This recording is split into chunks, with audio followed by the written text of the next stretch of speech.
Hey guys, you're in a nutshell with me, Ina. Meron tayong interesting story na pag-uusapan. We're gonna talk about common law partners po sila. Okay, yung isa, taga dito sa Canada. Yung isa, taga Iran. Okay, they met online. They've been trying to get a visa para makapunta po dito yung taga Iran.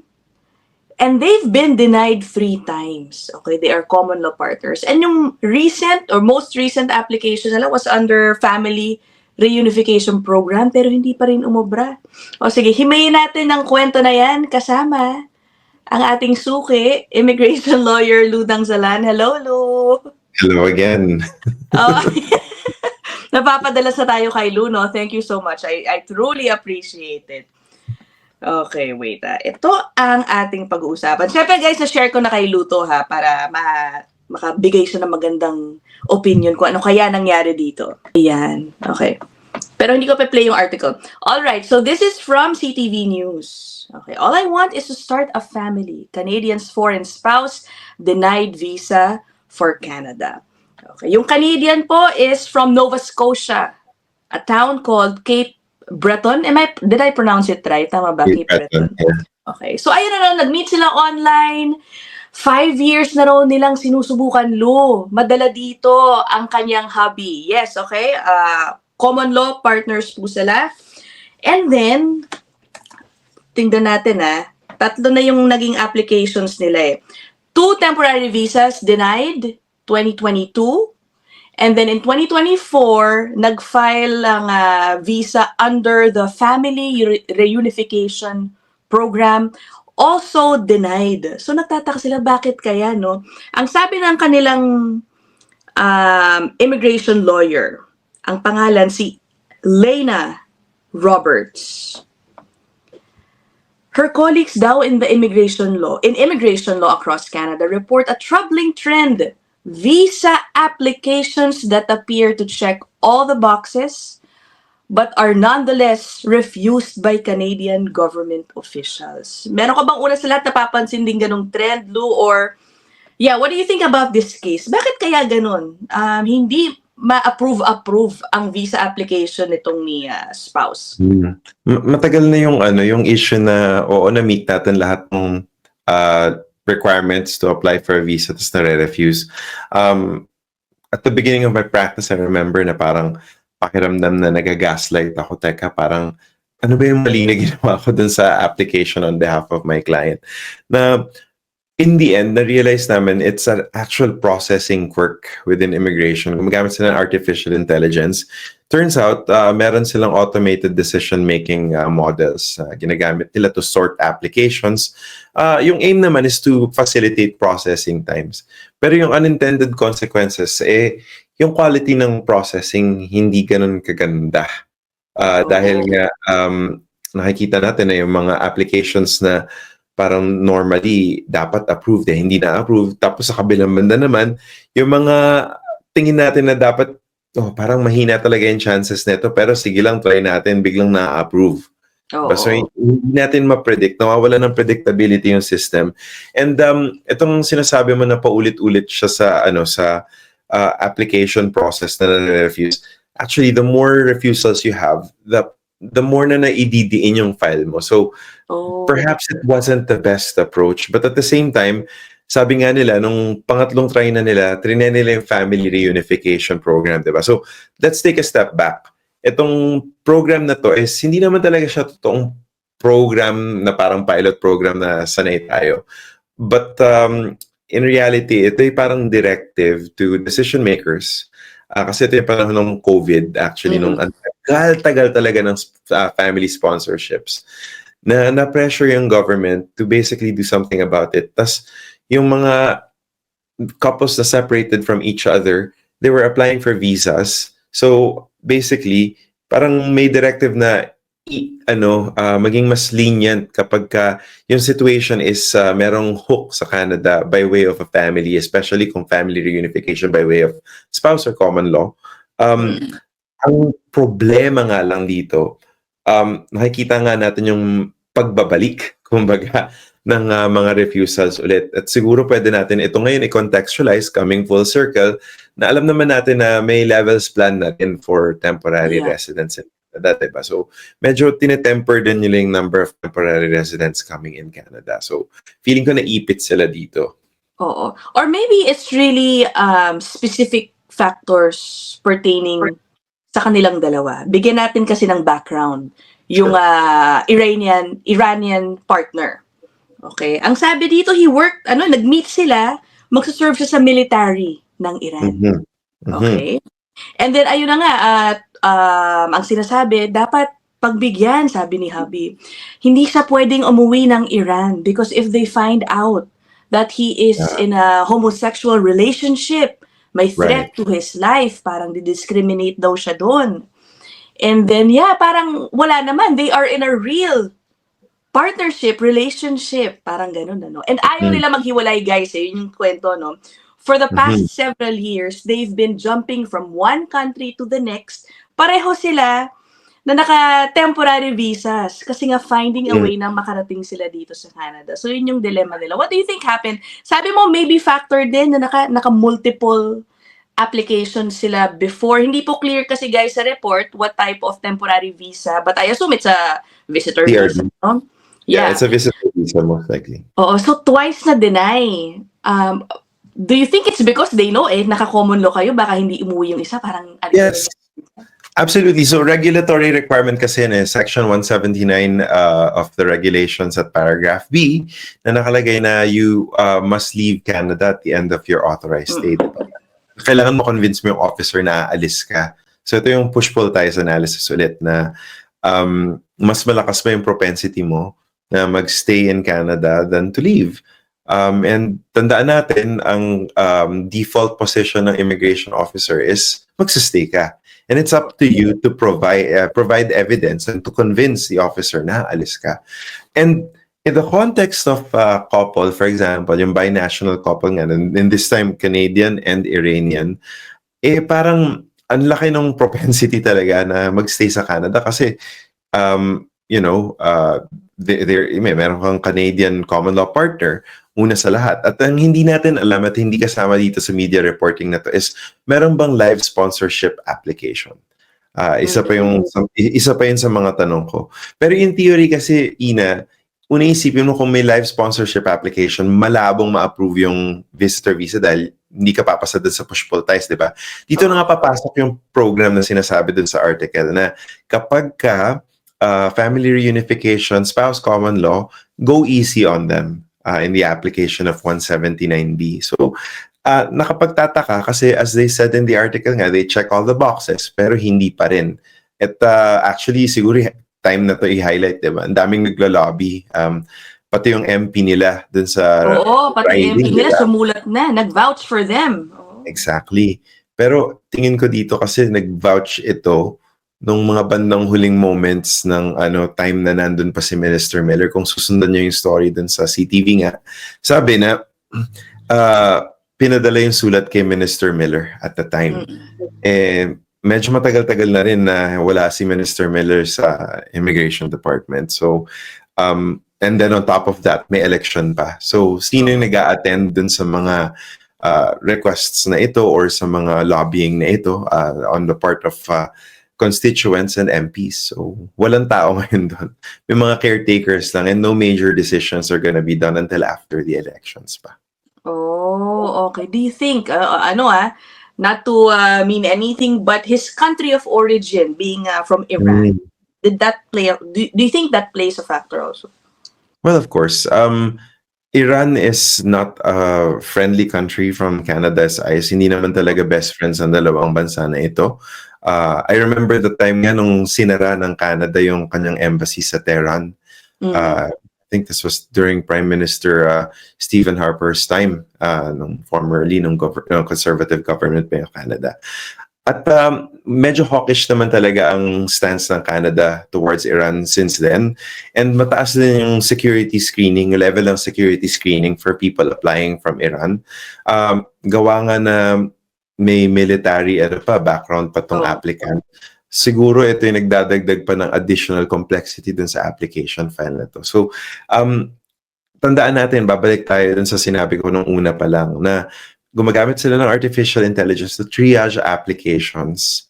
And if you check the boxes of the program, sure, but what if you also check all the boxes of this checklist na hindi natin nakikita on the side of the system? Basically na, oy, teka, itong file na to dangerous, so hindi naman auto-refuse, pero lagay natin dito sa file na or sa bin na mas mahirap yung processing, mas matagal, mas mabusisi, etc. etc. Or pwede rin mapunta sa bin na, oh, ang daming red flag, so refuse na lang, ganon. Diba? So, hindi siya nakakatulong, in other words. Let's be honest, yung passport power, na a country of nationality, is hindi naman to pantay-pantay. So, madalas sa ating mga Pilipino na iniisip natin ang ating passport from the Philippines, hindi naman ganun kalakas. Pero at the same time, sabihin na natin, Iran and the Philippines, ang Filipino passport ka, to be fair, ETA for Canada. As long as nami-meet mo yung visa plus regime, meron kang dating Canadian visa or meron kang active na US non-immigrant visa, diba? So may mga ganong factors na tinitignan. Yeah, tignan na lang natin, Parang sinasabi nila they're still working on it. Meron pa silang pending application, I believe, for PR na nga, no? But yeah, I'll be on the lookout for an update on this. Pero, Lou, yung idea of a spouse applying for a visitor visa, right? Mahina ba talaga chances nun pag ganun? Kasi sasabihin, hindi ka na uwi, nandito asawa mo, eh. Oh, may trivia ako sa inyo at sa mga sa'yo at sa mga viewers mo in a nutshell. The only country to have ever refused me a visa, guess which country? Totoo ba? Hindi pa ako Canadian, oo. Canada. Really? Because? Yeah. Because my PR was in process at the time. Dual intent. It's not a joke. You can invoke dual intent, pero it's not necessarily always going to be in your favor kapag nag-dual intent ka. And ang problem, usually kapag nakita nila na meron kang pull ties sa Canada, is kailangan mo talagang maglatag ng mas malakas na evidence talaga na alis ka. And noong time na yun, may interview ko sa consular offices. Noong time na yun, tagal na kasi. So, naalala ko nung nilagay ako sa room, nandun yung consular officer, tapos may assistant din siya.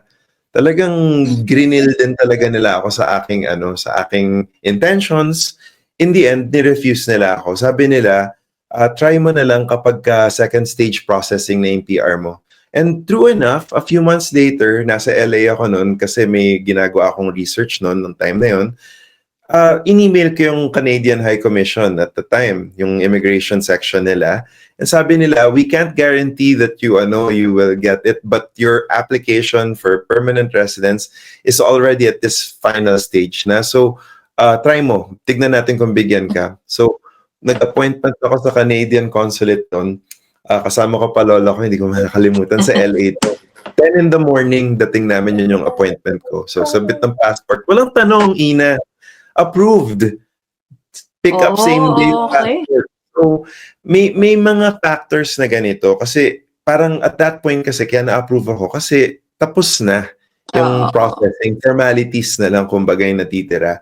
So, kung yung dual intent analysis pa rin yung gagawin, yung push-pull ties pa rin ang gagawin, hindi na ganun kahirap for an officer to conclude na useless na siya kasi halos PR na siya, diba? So, landing na lang yung kulang. So, yun yung storya doon. So, in other words, kapag talagang may active PR application ka, whether through sponsorship or actual PR application, medyo madugo yung ating TRB application. Ay, siyo. Tignan natin. Mali mo, yun pala din yung mangyari dito sa couple na to, no? Who knows? Who knows, yeah. Approve naman. Okay, well, good luck to them, by the way, Lou. Segue ko sa next, lang natin, brief na pag-uusapan. Sure. Kasi nga, out of status na rin sila doon. They're waiting for a decision. The couple is in Bangkok. They're in Bangkok. Malapit na sila mawalan ng status doon.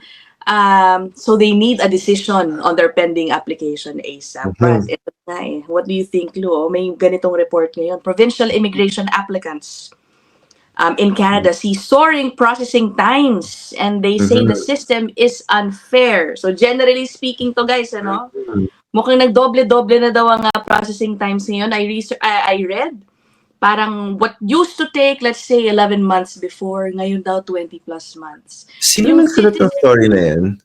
hold on. Si This is Nicholas from ba? the Si Star, Nicholas ba? Nicholas.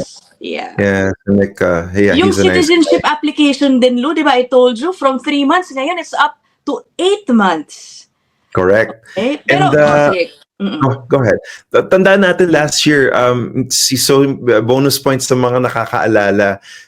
Do you remember yung time na sinabi nila na magsa-slow down, magka-cut sila ng staff sa immigration for Yeah, processing? yun pa, oo. Diba? Wag natin kalimutan yan kasi nung nangyari dyan, predict na yan na ang processing times for permanent residents through IRCC basically babagal. Pero ito, tignan mo to, provincial immigration applicants. So ibig sabihin, pinag-usapan din nila yung PNP. So una sa lahat, yung provincial nomination applicants for PR sa IRCC matagal na. 21 months. I just checked. Kasi you're right. A few months ago, in fact, I think it was a month ago, yung processing times for PNP applicants for PR, pumapalo lang ng around 15, 16 months. So maabot na ngayon ng 21 months.